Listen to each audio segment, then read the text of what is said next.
என்ன ஒரு ஒழுங்கா கட்சியை நடத்தலன்ட்டு எப்படி நீங்க முடிவு பண்றீங்க? வளர்ச்சி குறைஞ்சிருச்சுலப்பா. பாமகவோட வளர்ச்சி நாளுக்கு நாள் சரிஞ்சிட்டு தான் இல்ல, அது வந்து அன்புமணி தலைமையினால வந்த விஷயமா இல்ல ராமதாசுடைய குறுக்கீடுகளால வந்த விஷயமா? பாமக கட்சி வன்னியர்களுடைய கட்சி, அவங்களுடைய நலனுக்காக தொடங்கப்பட்ட கட்சி.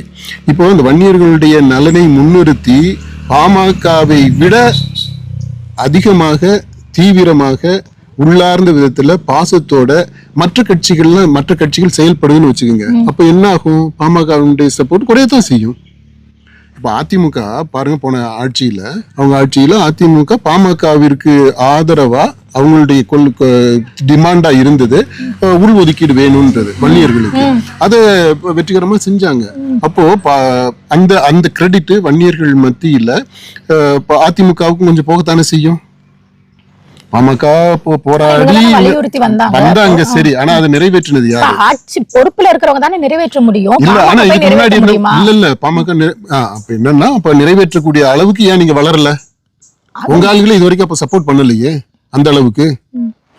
நம்ம அந்த கேள்வியும் கேட்கணும். ஆட்சி அந்த கேள்வியும் அவர்கிட்ட இருக்கு, ராமதாஸ்கிட்ட இருக்கு. அதெல்லாமே இப்ப வேலை செய்ய ஆரம்பிக்குது. இப்போ அதிமுகவுல இருந்து அதை செஞ்சிருக்கிறாங்க, ஏன் திமுக அதை செய்யல? இப்போ வன்னியர் பெல்ட்ல நீங்க போன தேர்தல் எடுத்துக்கிட்டீங்கன்னா அதிமுக நல்லா தான் பெர்ஃபார்ம் பண்ணிருக்கு. இந்த 2021 தேர்தலில் 2024 தேர்தலையுமே கூட அதிமுக பெர்ஃபார்மன்ஸ் வன்னியர் பெல்ட்ல நாட் சோ பேட். அப்ப பாமக ஓட்டு வந்து அதிமுகவுக்கு கணிசமா, பாமக ஓட்டு இல்ல, பாமக வாக்கு வங்கி இருக்குது இல்லையா, வன்னியர்களுடைய ஓட்டு பாமகவுக்கு போக வேண்டிய ஓட்டு பிரிஞ்சு வந்துச்சுன்ட்டு இல்ல. ஆனா பாமகவுக்கு போற ஓட்டு இருக்கலாம், அப்படியே கூட இருக்கலாம், கொஞ்சம் குறைஞ்சிருக்கலாம்.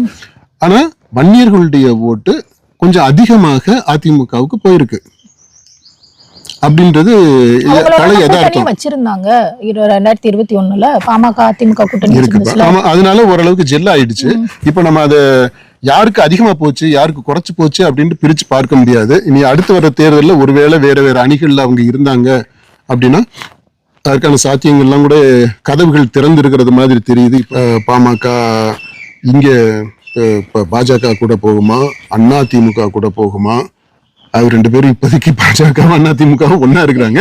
அதனால சரி, அந்த ஒன்னா இருக்கிற அணியில போகுமா, இல்ல பிரிஞ்சுட்டாங்கன்னா பிரிஞ்சு இருக்கக்கூடிய அணியில் யார் கூட போய் சேரும், இல்ல திமுக பக்கம் வருமா, இல்ல விஜயுமே அவரு கதவு இன்னும் திறந்தேதான் வச்சுக்கிட்டு இருக்காரு. அந்த அவரு கையில கட்சி ஆரம்பிக்கும் போது அந்த முதல் மாநாட்டுல சொன்ன அந்த இன்விடேஷன் இஸ் ஸ்டில் ஓபன்.